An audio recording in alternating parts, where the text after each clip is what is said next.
profecia, dos sinais, das maravilhas, mas todos os homens limitados, feito de carne e de osso, portando somente uma natureza humana, vivido de mulher, herdando a mesma punição de não ser para sempre, depois da queda original no Jardim do Éden. Sabemos que existiu homens de fama que não só para o bem, para o mal, com muitas atrocidades, conseguiram entrar para a história. Ficou neles uma estátua, mas a sua glória, o seu tesouro, o seu poder, o seu nome, o seu sobrenome, os seus ancestrais, só lembraram até a quarta geração. E da quarta geração ficou o nome numa rua, ficou o nome numa praça, ficou o nome em uma estátua, e a sua glória e as suas multidões foram somente até a porta do cemitério. Quando jogaram a última pá de terra sobre os seus entes queridos, fizeram um pacto do silêncio, e nunca trouxeram da morte, do silêncio, do lugar onde Deus fez um acordo com ela, para amordaçar as suas bocas, e nunca mais trazer notícia delas. E todos eles, nascidos de mulher, conheceram até o presente momento, em que viram uma espada entrar em seu corpo, ou talvez de morte natural, ou talvez exilado em algum país, ou talvez morto dentro de uma prisão, mas não conheciam o dia de amanhã. Mas esse homem que é lido nessa escritura, na noite de hoje, é o homem que foi, que é, e que sempre será o autor e o mais famoso de toda a nossa história. Alguém que veio, que conhecia o ontem, e que nos amou de tal maneira, que foi entregue pelo seu Pai, para ser assassinado numa sexta-feira à tarde, para nos dar o direito da redenção. Pelo sangue do conserto eterno, limpou a rua, abriu o caminho, e a resposta da eternidade, como se abre a cortina do templo, se abriu para nós a resposta da boca de Deus. E foi um soldado que se excedeu acima de todos os heróis, acima de todos os anjos, acima de todos os sacerdotes, maior do que todos os profetas, maior do que todos os poetas, o maior psicólogo, o maior homem que tinha pergunta, mas no seu coração já tinha resposta. Veio para quebrar os credos religiosos, veio para quebrar a cerimônia, mas para preservar o homem, a sua maturidade e o reconhecimento de Deus como autor da vida e criador de toda a eternidade. Veio em glória, nascido do ventre de uma mulher simples, pescou no barco emprestado, nasceu numa manjedoura emprestada, peregrinou nessa terra até chegar à sua maturidade. Mas toda vez que orava, toda vez que se juntava com seus entes queridos, com os homens que eram íntimos amigos dele, ele trazia na memória que era uma pequena passagem, que a sua partida se aproximava. Eles entendiam que era um reino na terra, porque os seus olhos e os seus ouvidos estavam fechados. Mas de tempo em tempo, pelas suas parábolas, pelas suas comparações, ele foi se manifestando a natureza divina. Em hora, natureza humana, quando chorou por Lázaro. Em hora, natureza humana, quando se constrangiu pela multidão num ir vazio, ao partir do pão e dar de comer uma multidão. Em outra hora divina, quando a sua mão chamou Lázaro da morte para fora. E então o Senhor Jesus veio conhecendo a sua saga, sabendo o que era lhe esperado. Toda vez que orava, toda vez que enfrentava uma batalha, toda vez que enfrentava uma guerra, ele sentia que o reino do Pai se aproximava e que ele não podia vencer com a natureza humana, com a natureza divina, melhor, mas com a natureza humana, na mesma dor, no mesmo corpo, no mesmo sentimento que você se encontra aqui nessa noite. Então, ele se contorceu e se aproxima um dia. Foi precoce a sua passagem, o seu crescimento, seu ministério começa com 30 anos de idade, é batizado, e de então João se cumpre, a cabeça de João é cortada, e Cristo é desencarcerado, vamos dizer assim, espiritualmente, para anunciar o reino de Deus. Mas como Israel sempre foi por cabeça e por cauda, ficou no gene deles à espera por um rei, que colocasse eles no aclive, no eixo, como foi Davi, o grande rei que é lembrado pelo judeu até o dia de hoje.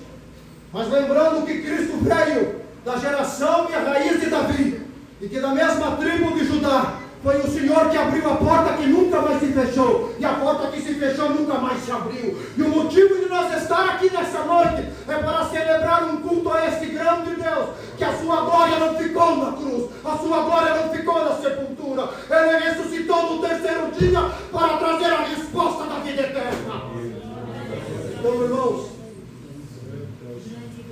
a política e a religião se juntaram e perceberam que algo de uma grande mudança, como disse Simeão, para a elevação e queda de muitos, começava a nascer dentro de Israel. Mas o homem, todos nós viemos de uma natureza, e somos assim, dividido entre terra, muito mais terra em nós, do que a excelência da glória de Deus. O que é um anjo? Somente a excelência da glória, reflexo da sua glória que viaja na velocidade da luz. O que são alma? O sentimento de uma vida que passa por essa terra e que armazena tudo que passa por ela, que é o Espírito, o homem perfeito que habita dentro de nós. O que é a carne? A terra que volta à terra e o Espírito volta a Deus que o deu. Em uma fusão de alma e Espírito, seremos um só homem perfeito, guardando a esperança da vida eterna. Então Cristo passou por essa terra, nessa natureza, sentindo às vezes as coisas que nós sentimos, conhecendo a sua saga e a sua morte. Então se juntaram todos, ele preparou a última Santa Ceia. Instrumento que nunca foi montado por ninguém, no cenáculo mobilado, cumpriu sobre a morte, a ressurreição em Lázaro, se encontrou com ela mais uma vez junto da fibra de Naim, multiplicou o pão, deu a saúde em lugar da doença, a paz em lugar da tribulação, ele estando fisicamente, e tudo isso gerou amizade, gerou uma relação que marcou o coração daqueles homens, daquelas mulheres que foram sempre maltratadas e asseguradas pelo que tinham e eram, porque o homem olha pelo que ele tem, aparência humana, mas o Senhor Deus não olha para esse eterno, não olha para o melhor cargo, olha nessa noite para a profundeza do nosso coração, e pela graça do Espírito Santo, Ele nos aparelha a todos e diz: bem-aventurado é tu, que entrou aqui nessa noite, que tem o meu conserto da vida eterna. Então, irmãos, vem a terrível punição de dever nada. Nessa quinta-feira ele anuncia a sua paixão. Parte o pão, anuncia para os seus discípulos: esse é meu corpo, que é partido por vós. Derrama o cálice, da mesma forma, esse é meu sangue, da nova aliança, que é derramado por nós. Sai de quinta para sexta, na madrugada ele é traído, vendido por 30 moedas de prata. Os romanos testem uma terrível coroa de espinho, e fazem uma sigla, dizendo que ele é o rei dos judeus. Chegam os sacerdotes, batem com uma cana sobre a sua cabeça, deixam ele nu na presença de todos, marcam as suas costas com a força do chicote, esbofeteiam, gospe, e foi feito o mais maldito entre todos os homens, porque todo o pecado, toda a atrocidade, Deus, do primeiro homem que nasceu, que é Adão, até o último que nasce nesse momento, estava sob a punição da cruz, e ele levou toda a nossa maldição, porque o castigo que nos traz a paz estava sobre ele, e pelas suas pisaduras nós fomos sarados. E então ele é levado até o caminho do Gólgota, onde transpassa suas mãos, transpassa os seus pés, mas voltando um pouquinho mais, ele ora no Getsemane, sozinho, sem ninguém, porque não foi a humanidade que matou Cristo, não foi a lei, não foi a religião, foi o próprio Deus que ofereceu ele em sacrifício, para mostrar a Satanás que existe um grande valor na tua alma, que existe um grande amor de Deus para contigo, que entrou aqui nessa noite, que te amou de tal maneira, que não poupou seu unigênito Filho, para que todo aquele que nele crê não pereça, mas tenha vida eterna. E é disso que o mundo precisa. Nós todos precisamos de uma resposta para o hoje, para o amanhã, como compramos, como pregamos, como precisamos viver. Mas o maior vínculo que existe na igreja com Cristo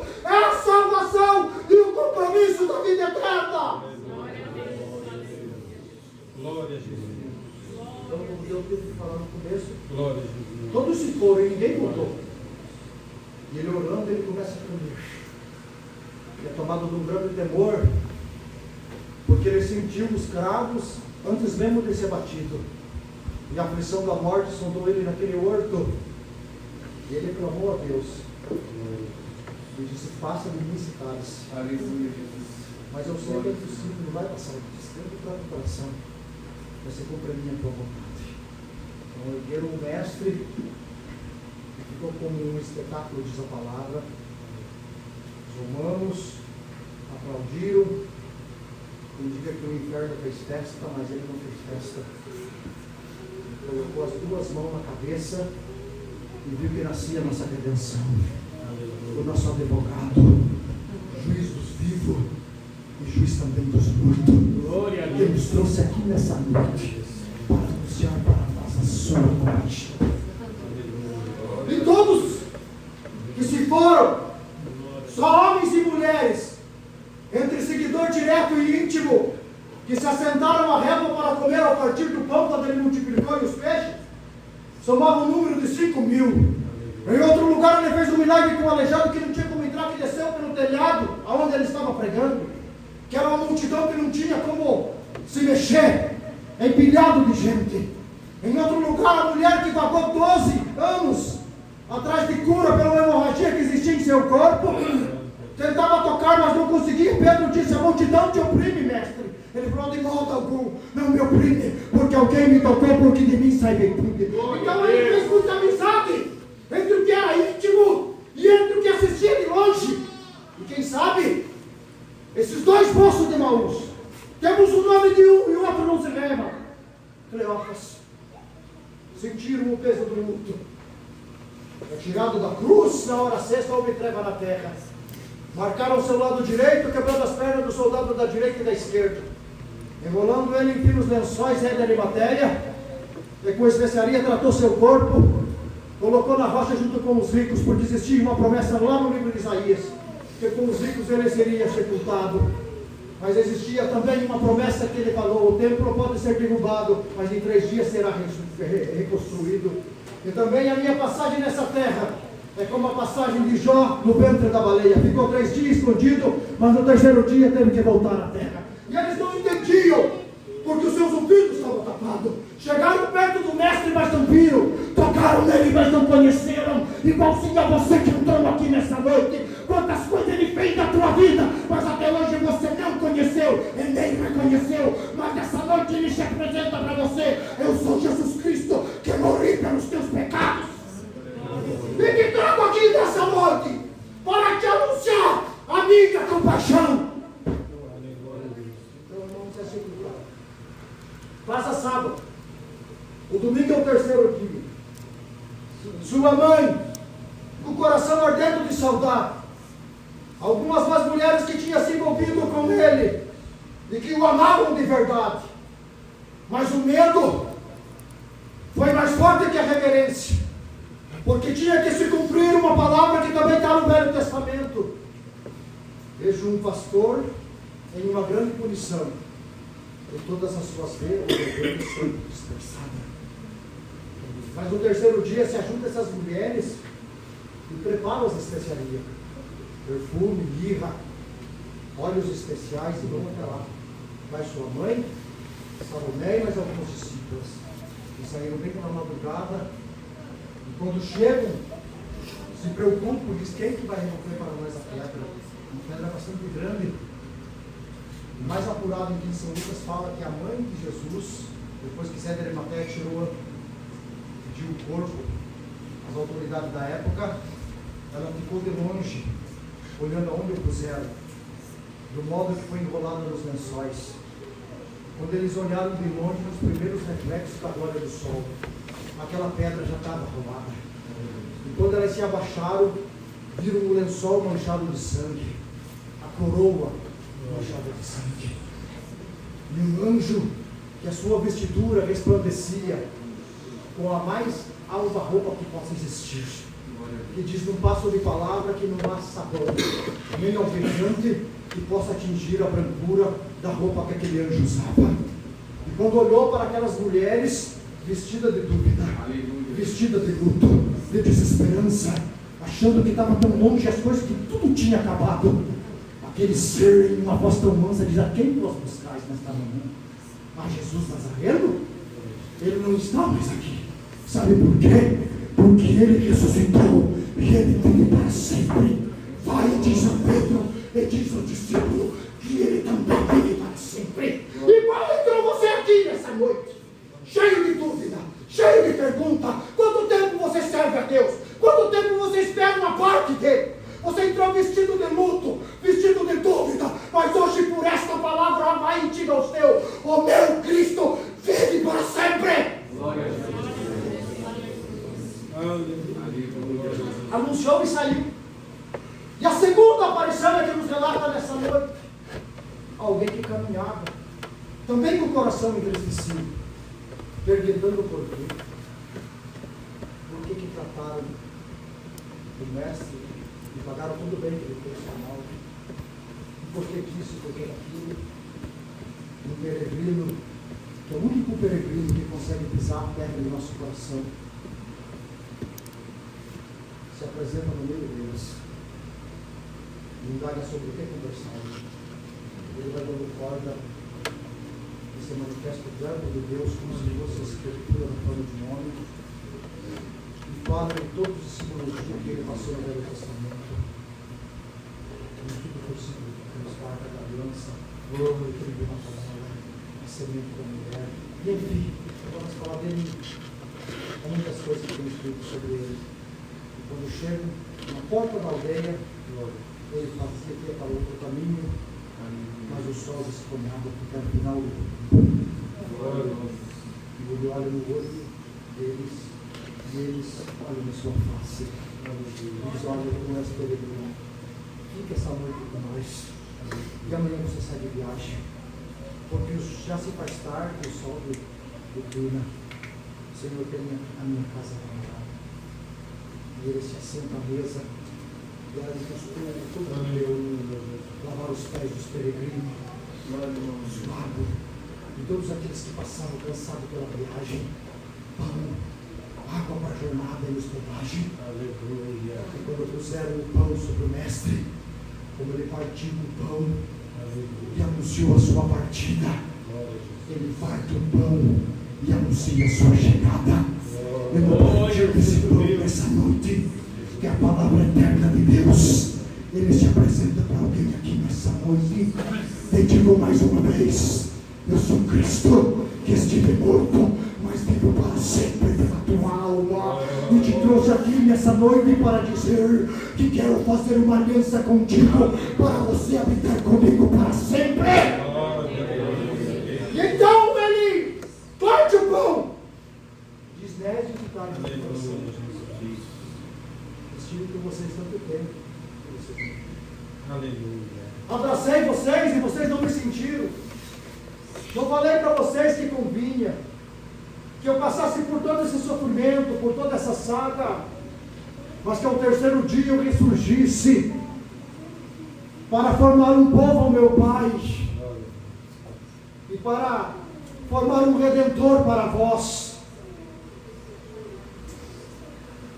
E eu saio daqui agora. E desapareceu entre eles e o coração deles arderam. E eles disseram: na verdade nós seguimos e sentimos alguma coisa diferente. Porque quando ele falava para nós das Escrituras, o nosso coração ardia entre nós. E caminharam e se achou entre os 11. Porque Judas sentiu o peso do remorso. Porque há vários tipos de sentimento. Há vários tipos de choro em nosso meio. Tem quem chora por amor, tem quem chora por saudade, tem quem chora por arrependimento, tem quem chora por remorso. E Deus pergunta nessa noite para nós todos: qual é o nosso sentimento do nosso coração na realidade da nossa vida nessa noite? O que temos nós preparado para o nosso Deus? O que temos nós preparado para o nosso próximo? O que temos nós preparado nessa noite para se encontrar com o Senhor nosso Deus? A ainda que nessa vida não dê tempo de ver a redenção celestial. E se nós encontrar Ele na morte como um ladrão que virá a todos, o que temos a dizer para Ele? Fica, Senhor. Sentei meu coração para posar. O despedindo do vacilo. Porque o inferno insiste. É uma vida inteira sem reconhecer que Cristo é o teu Redentor, que o sacrifício dele valeu a pena para te trazer aqui, na sombra desta graça, nessa noite, para se cumprir o que Salomão escreveu numa poesia: a tua mão esteja sobre o meu pescoço e a tua direita me abrace. Leva na sala do banquete onde o estandar será no amor e a sombra da macieira.